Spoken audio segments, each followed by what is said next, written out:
I don't know about anybody else, but when my husband texts me while he's at work and I'm at home with the baby, not having to worry about work with my dirty hair because my husband's out providing, and he texts me about what he's going to do to me tonight, I'm like, yes, sir. And best believe I'm going to have dinner ready for him tonight. And, I used to freak out when the Bible was like, be submissive to your husbands, blah, blah, blah. I'm like, I'm an independent woman. I don't need no man. They're only good to open the pickle jar, okay? But when you find a good man, like a good man that is like easy for him to take care of you, like he enjoys going out and providing for the family, taking care of you and the kids that he helped you make, or he stepped in to step up and be a step parent with one of your children, when they're real, when they're a good one, and they take care of you at night, I don't have no problem. I don't have no problem being submissive to that. Women don't have a problem being submissive to a real man, to a good man, to a man that provides and takes care of them and makes them feel safe to be in their feminine energy. I don't think God was telling us to be submissive to some dusty son that is a boy, not a man, that don't even take care of himself, let alone you and the children. So, when you find a good one, it's easy to be submissive, okay? I'm grateful for mine. So I've said this before, but I guess I need to say it again. No, I don't believe in submitting to a man. Can you imagine? And why, you ask? So check this out. Number one, I don't submit because I'm not submissive. Number two, I have never met a man that I felt was superior to me. So why would I submit? Three, it is not the way of my ancestors. I am a traditionalist, and traditionally we were not patriarchal, and we did not submit to the man. And fourth, and most importantly, I literally gave you life. Why would I submit to you? Make it make sense, and it just don't. Not now, not tomorrow, not never. Okay? I hope that clears it up for you. Even if I have nothing, I'm worth everything without you. There was me before you, there'll be me after you. No, I don't submit to bullshit. The responsibility of being a man is big, and if you don't see the king in you, I'm not going to sit around and remind you of the king in you. I'm raising a boy child. My energy goes towards him, not a grown-ass man who has his own mother. No. So me, I leave. I don't cheat, MacGyver. I leave. I totally believe in submission as a woman to your husband. Amen. You have never, ever, in 11 and something years, told me that I have to submit to you. He has led me in such a way that it has been easy to submit. You have led me in such a way that I desire to submit because you are following Jesus, and I want to follow you who follows Jesus. So if you're in a dating relationship and it's like, and you're being told to submit, it's like, sis, what? To me, that's a red flag. Not because submission is a red flag. Submission is holy and beautiful and wonderful in the covenant of marriage. But in dating, I'd be like, no, get out of here. Independent women do submit to men. You just have to actually be a man. These men call women masculine because they don't want to be held accountable for not being man enough for them. I don't care how independent she is. She wants a man who can pray, protect, provide, and lead. The issue is you want her to put her guard down with you, but you haven't earned that yet. When she's been independent for so long, it's gonna take more than the bare minimum for her to let her guard down. Period. How can a woman submit to a lazy man, a complaining man, a whining man, a nagging man, a mentally, physically, spiritually, emotionally, and financially abusive man? That's them submitting to the devil. It's not in a woman's nature to submit to weakness. Weakness is a low vibration. A low vibration is of the devil. And now these brothers are in their feelings trying to figure out why they women not submitting to them, because you have the vibration of the devil. You have the lowest frequency known to man. That's why you get chaos in your home. I've been told that I'm incapable of submitting to a man so many times that it has become a broken record. The first time a guy said that to me, he got mad that I wasn't offended. The fact that I agreed with what he said infuriated him more than when I said men were to submit to their wives as women do. In all my relationships, including the casual ones, I've always found myself leaning towards the man's guidance. I easily get turned off if I'm the one leading the conversation or relationship. Being the dominant partner doesn't appeal to me. Frankly, I can't marry a man I won't submit to, who won't provide the environment for me to submit and who won't submit to me. Submission comes naturally to me despite having some horrible experiences with toxic men. The topic of submission is a serious matter that has destroyed many relationships and still will if we don't do something to break the cycle. Modern dating culture is so superficial that most people have decided to quit dating. I get obnoxious at the mention of a first date. I watched a TikTok video of a guy, about 27 years old, shaming a single mom for bringing her 3 kids to the restaurant on their first date. The woman came in with 1 child and left the other 2 in her car. This guy humiliated and disgraced this woman, called her all sorts of names, and recorded the video as she walked into her car. And so I'm supposed to pay for your food and the kid food. Yes, what you want, baby? You want steak? Steak? Yes. Oh yeah, you going on the ground. Why you got your child with us though? It wasn't part of the plan. This is part of the plan. It's not part of the If plan. you want to date me, you date my child too. I'm dating your child too. Yes. Oh, you wigged out. You wigged out. That wasn't.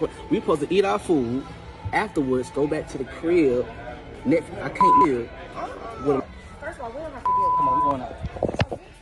Yeah, we ain't doing this. I ain't even got the. Man, y'all tripping, bro. Y'all thought I was finna do that. Man, y'all tripping. Facts. Tripped out. Yeah, let me out. Let me get up out of here. Let me get up out of here. I'm gonna hold the door for you though. I ain't gonna do you like that. I ain't gonna do y'all like that. But you know, that wasn't part of the plan. That wasn't part of the plan. I'm with both of y'all. I don't even know you for real. See, that's why I can't be dating. I can't be dating for real. Cause ain't no telling what's really going on. Yeah, you on my page. You on my page. You on my page. Nah, I'm cool. I already got kids, baby. I ain't no stepdaddy. Hey, tell me I ain't no stepdaddy. Stepdaddy season. Man, listen up. Why she following him? Afford. Look what you got on. Look what, man, come on, man. You can't even afford the baby real clothes. Look at the baby. Y'all tripping, man. Look, go to your car. I ain't got time. Look, bro, I don't got time for this. Look, a steak. She talking about a steak. Go on somewhere. We got people in the car. Go on. Early. Y'all doing too much. I'm not doing none of that. I'm not paying for you and the girl, bro. I'm sorry, bro. Y'all go back to the crib. Yo. You know what I mean? No. The plan was, like I said from the jump, Netflix. How am I there? For the girl right there, though. I'm not doing it. I'm not stepdaddy. What I tell you? No, you can go buy your own steak. Go on and get your own steak. Go on, why are you following me? Philly No, cheesesteak you can't from get Charlie's. nothing, baby. You can get in the car and put the gas in the car and get to the crib. The bread is free. I ain't got nothing to do with that. You can go to the car. Go to the car. Yeah, go to the car. I won't. That's who? And you finally leaving. Look, she fine. Oh, we gonna follow you. Gonna make sure you get to the car. No, I'm following you now. Look, get to the car. Nope, You get to follow your her? car. You going on my gram. You going viral today. You going viral. You going viral. Now, I don't know, buddy, why you following her to the car now? Come on. The fact that she brought the child there, did you know she had a child? Did she just go to show up with the kid and dude thought? That's why intentions got to be clear sometime when you're going out on these dates. The child shows up and you thought that y'all just going to eat, then head back to Netflix and chill. And it goes to this. She follows you. Now you following her. She wants a steak. I don't know, man. Let's get back to this clip, though. Let's finish it out. Let's go. Hi, bro. Yeah, get in the car. I ain't even finna play with you, bro. I'm waiting on my Uber anyway. Waiting on my Uber. Yeah. What? You Yeah. got more kids? You got more kids? It's sitting in the car. Oh no. Oh no. You got more kids too? What they gonna do? Eat some bread too? Nah, bro, you tripping. And you talking about some steak. You got how many kids in there? Oh, you got 3 of them. Anyway, we can't afford it. Yeah, y'all can afford the car that y'all in. What all and the kids in there? be gone. What happened to decorum? He could have politely explained to the woman that this wasn't what he signed up for and walked out. There was no need to make a scene. The woman must have been in a tight place and there was no one to watch her kids. But the guy wasn't taking any explanations. It's like humility and compassion disappeared from his brain. And these are the men we are supposed to submit to? If you haven't dated in the last 6 years, you might want to pull out your chair and keep your coffee at arm's reach because you might find a breakthrough from what I'm about to share. Some of us have given up on romantic relationships because we don't want to waste our time searching for a partner who understands what true partnership entails. We are tired of educating adults who refuse to grow up and take accountability for their actions. About 2 months ago, we, 4 of my single girlfriends all over 35, took a trip to Santa Monica to relax and have fun. On getting to Venice Beach, we met 2 couples. One was straight, the other was swingers. These couples had been married for over 60 years, and the men were best friends since childhood. I was astounded by their demeanor. The straight couples had glitters in their eyes and drooled over each other like teenagers. From our table, I watched with keen interest as they teased each other with their feeble hands and rusty voices. Tears fell from my eyes as I watched them dramatize their love in public confidently. My friends caught up with the drama and joined me in watching these couples display true affection, which we rarely see today. I get curious whenever I see aged couples in love. Because deep down, I want that kind of love. So I moved closer to the couple's table so I could get a scoop about their love life. They were cheerful and friendly in sharing details of their first date, anniversaries, and Valentine's Day. Shama, the wife of the straight man, took the stage. She gushed about how many times she rejected her husband, Newman, when he was courting her. They were married at a very young age and have maintained their values throughout adulthood. Shama said on their first date, Newman took her to the cinema. She brought 6 of her friends along so they wouldn't be alone. They watched a movie, Wedding Without a Bride, and in the middle of the chaotic scenes, Newman would whisper in her ears, "This won't happen in our wedding." Shama said that was his declaration of love, and since then they have been together for 63 years. The swingers were no different. They were monogamous at the beginning of their marriage, but later opened their marriage when they didn't feel fulfilled in the relationship. However, in the last 6 years, they haven't slept with other people and are more interested in being in each other's company. Our desires have changed over the years. When you're at our age, you will realize having someone who loves you unconditionally is more important than sex, Osmond said. Osmond, 86, and his partner Iris, 88, are the most charming elderly couples I have ever met. They have been together for 65 years. They have 2 adopted children and 4 grandchildren. As they talked about their hurdles and breaking points, which made their love stronger, I almost broke down in tears. Now we are so much alike that even our blood pressure is rising at the same time, Iris said, smiling and rubbing Osmond's palm. I learned so much from my discussion with the elderly couples. They said love is all that is what kept them together. They nourished that love every day with compliments, forgiveness, mutual respect, and patience.